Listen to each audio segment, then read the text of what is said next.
আন্দোলন যদি না হইতো আর সফল যদি না হইতো তো হয়তো এরপরে আমাদেরকে আয়নাঘরে যাওয়া লাগতো। বিগত আমলে আপনি কোনো জুলুম অবিচারের শিকার হয়েছেন কিনা এই বিষয়ে আপনার অভিজ্ঞতা জানতে চাই। ভাই, খুব ভালো ভালো প্রশ্ন আপনারা বাছাই করে করে মাশাআল্লাহ আজকের জন্য নিয়ে আসছেন দেখা যাচ্ছে। দেখুন, অভিজ্ঞতা আমাদের সবারই কম বেশি তিক্ত অভিজ্ঞতা আছে। একটা সমাজ যখন করাপ্টেড হয়ে যায় তখন সমাজের কেউই ভালো থাকে না। এই নারায়ণগঞ্জের এসপির অফিসে আমাকে নিয়ে এমন অকথ্য ভাষায় গালিগালাজ করা হয়েছে, বেশি দিন আগের কথা না। এবং এই সিদ্ধিরগঞ্জ থানার ওসি ছিলেন, আমি নাম আর বললাম না, ওসি সাহেব তিনি ভালো মানুষ ছিলেন, আমার পক্ষে ছিলেন। আমি একটা মাসআলা দেওয়ার কারণে সেখানে আমাকে ডেকে নিয়ে অকথ্য গালিগালাজ, আর ওসিরে বলতেছে যে থানায় নিয়ে প্লাস দিয়া হাত পায়ের নৌকটে দিবা, আমার সামনে বসায় রেখে। বুঝতে পেরেছেন? খুব গর্ব করে তিনি অমুক ছাত্র রাজনীতি করতেন, গর্ব করে বলতেছেন আমি ছাত্রলীগের রাজনীতি করতাম। এই নারায়ণগঞ্জের এসপি, এই বর্তমান এসপির কথা আমি বলছি না, এর আগে যিনি ছিলেন।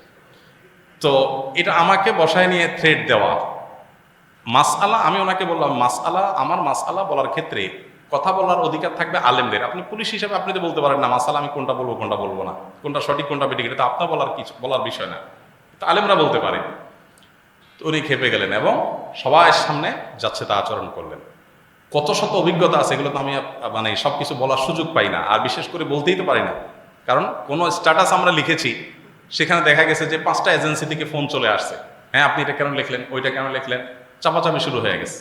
আমাদের ফাউন্ডেশনের সমস্ত হিসাব নিকাশ পুঙ্খানুপুঙ্খভাবে রাখার পর সেটা আবার আমরা ভালো অডিট ফার্মের মাধ্যমে অডিট করে একেবারে এমনভাবে রাখি যে তিল তিল করে আমরা হিসাব ফেসবুকে পর্যন্ত দিয়ে দিই, কোনটা কত দিয়ে কিনি সেটা পর্যন্ত আমরা দিয়ে দিই। এত কিছুর পরও দেখা গেল যে আমাদেরকে বিভিন্নভাবে নাজেহাল করার চেষ্টা করা হতো কোনো কোনো লোক। আলহামদুলিল্লাহ এর মধ্যেও প্রশাসনের উপরস্থ কিছু কিছু মানুষ পরেশান করলেও নিচু পর্যায়ের বা মাঝারি বা কোনো কোনো উপরস্থ কর্মকর্তাদের সহযোগিতাও ছিল, তাদের সহায়তা না থাকলে এতদূর আমরা আসতে পারতাম না। কিন্তু একটা বড় অংশ আমাদেরকে দৌড়ের উপর রাখতো।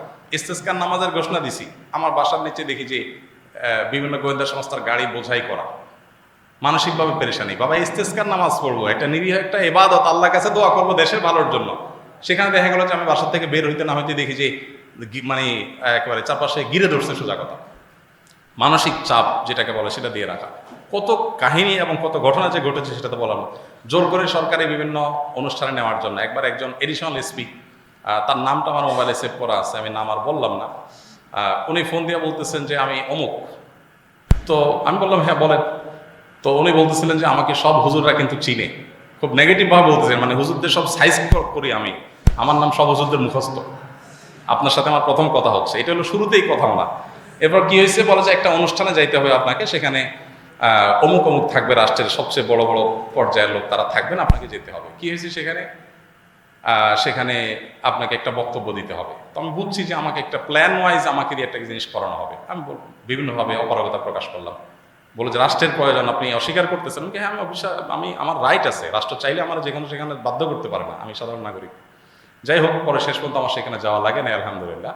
তো এরকম পরিস্থিতি হয়েছে। সর্বশেষ এই যে আমাদের আসিফ মাহতাব গ্রেপ্তার হলো, তার নিয়ে পোস্ট দিলাম, আমাকে আমার এক ভাই সোর্স তিনি বললেন যে ভাই আপনি বাসায় থাকেন না। তো রাতে, এই কয়দিনের আগের কথা, রাতে যায় আরেক বাসা যায় শুইতাম, এই কয়দিন আগের কথা, আগের বাসায় গিয়ে পালায় পালায় থাকতাম। একদিন আসরের পরে বাসার সামনে মোটরসাইকেলে 2টা লোক আসছে। আমার বাসা এমন এক জায়গায় আশেপাশে কোনো মানুষজন নাই, এখানে কেউ রিক্সাও চলে না, কোনো সাধারণ গাড়ি দিয়ে নিজস্ব গাড়ি ছাড়া যাওয়ার সুযোগ নেই, এরকম একটা জায়গায় থাকি আমি। সব মরুভূমি, আশেপাশে ঘাস, মানুষজন নাই। সেখানে কোনো মানুষ আসা তো স্বাভাবিক না। 2জন মানুষ আসরের আগ থেকে আইসা অপেক্ষা করলো। তারা মনে করেন এত লম্বা সময় আসে, নিশ্চয়ই ওয়াশরুমে গেছে লম্বা সময় ধরে। মাগরিবের নামাজ পড়লাম, ওযু ছাড়াই নামাজ পড়লো আমাদের সাথে। ওখানে যে জামাত হয় এটা জানার কথা না, আমার বাসার নিচে গ্যারেজে ছোট্ট করে একটা রুমে আমরা জামাতের নামাজ পড়ি। যাই হোক, এরপরে যাওয়ার সময় আমাদের একজনকে জিজ্ঞেস করলো অমুককে তমুককে, নাম জিজ্ঞেস করলো, তখন আমরা বুঝলাম যে এটা সংস্থার লোক।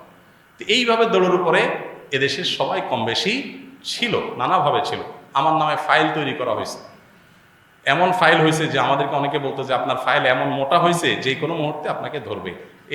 মানে আন্দোলন যদি না হইতো আর সফল যদি না হইতো তো হয়তো এরপরে আমাদেরকে আয়নাঘরে যাওয়া লাগতো। বুঝে আসছে কথা? তো তো এরকম একটা পরিস্থিতি এই দেশে তৈরি হয়েছে যে আসলে আমরা কেউ যে খুব ভালো ছিলাম বা ভালো থাকতে পারি সেই সুযোগ কারোরই নাই। এরপরও আমরা আসলে সংগ্রাম করে চেষ্টা করে যতটুকু সম্ভব চেষ্টা করেছি অস্তিত্বটা টিকে রাখার জন্য। তার জন্য যে কত মূল্য দিতে হয়েছে, কত থ্রেট, এগুলো হজম করতে হয়েছে, সকাল বিকাল পালায় বেড়াইতে হয়েছে, হ্যাঁ, বিভিন্নভাবে টোপ দেওয়া হতো যে সরকারি এই সুবিধা নেন ওই সুবিধা নেন। আলহামদুলিল্লাহ কখনো সেই সুবিধাগুলো আমরা গ্রহণ করি নাই, এবং এ ব্যাপারে আল্লাহ তালা আমাদেরকে গাইড করেছেন। এবং দোয়া করি আল্লাহ তালা আমাদের প্রিয় দেশটাকে এমন নিরাপদ করে দেয় কেউ কাউকে ভয় করে চলতে হবে না। আল্লাহ যেন সেরকম নিরাপদ করে দেন, এবং আমরা সবসময় আল্লাহর কাছে দোয়া করি আল্লাহ তালা যেন এরকম। আমি এর পাশাপাশি প্রশাসনের ভাইদের, কিছু ভাইদের কথা বলবো যে আলহামদুলিল্লাহ এই খারাপের মধ্যেও কিছু ভালো মানুষ বিভিন্ন পর্যায়ে আছেন যারা টুকটাক সহযোগিতা করেছেন। তবে বেশিরভাগ ক্ষেত্রেই আমরা এ ধরনের নাজেহালের শিকার হয়েছি। আল্লাহ আমাদেরকে নিরাপদ একটি দেশ, নিরাপদ একটা ভূমি পাওয়ার তৌফিক দান করুন। আমাদের সমস্ত কষ্টগুলোকে আল্লাহ তাআলা দূর করে দিন। সকল মাজলুমের জুলুমের অবসান হয়ে যাক, সকল বৈষম্য দূর হয়ে যাক।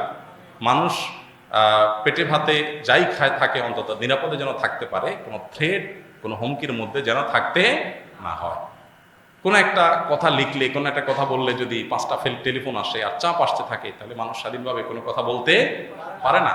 আর মানুষ যখন লেজ বড় হয় বা গাছ যখন বড় হয় তখন বাতাসও বেশি ধরে।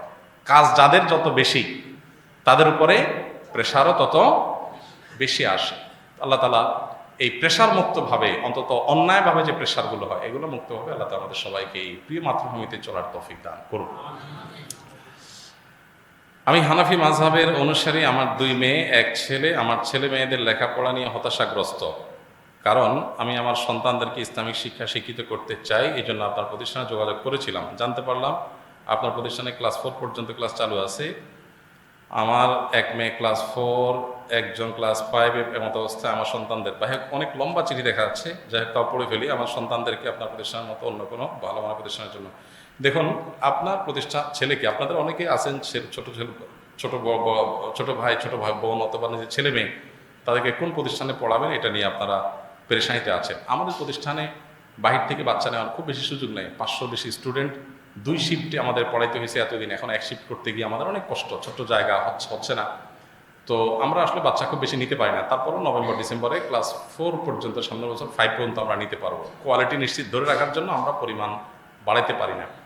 তো আপনার বাসার আশেপাশে কোন প্রতিষ্ঠানে দিলে ভালো হবে এটা জানার জন্য আপনি কোনো ভালো আলেমের শরণাপন্ন হন। যদি আমাদের সহযোগিতা চান তাহলে আসুন্নাহ ফাউন্ডেশনের অফিস টাইমে যাবেন, সকাল 9টা থেকে বিকাল 5টা পর্যন্ত। শুক্রবার ছাড়া যে কোনো দিন গেলে সেখানে আলেমরা, আমাদের তৈরি করা হাতে গড়া ট্রেনিংপ্রাপ্ত আলেমরা আছেন, ওনারা ইনশাআল্লাহ আপনাকে গাইড করবেন। যদি আমার কাছে পাঠানোর প্রয়োজন মনে করে ওনারাই পাঠিয়ে দেবেন ইনশাআল্লাহ। আপনাদের সেই সহযোগিতার জন্য আসুন্নাহ ফাউন্ডেশন সবসময় খোলা আছে। জাযাকুমুল্লাহ খের, জাযাকুমুল্লাহ খের। আল্লাহ আমাদের সবাইকে কল্যাণ পথে রাখুন, আমল করার তৌফিক দান করুন।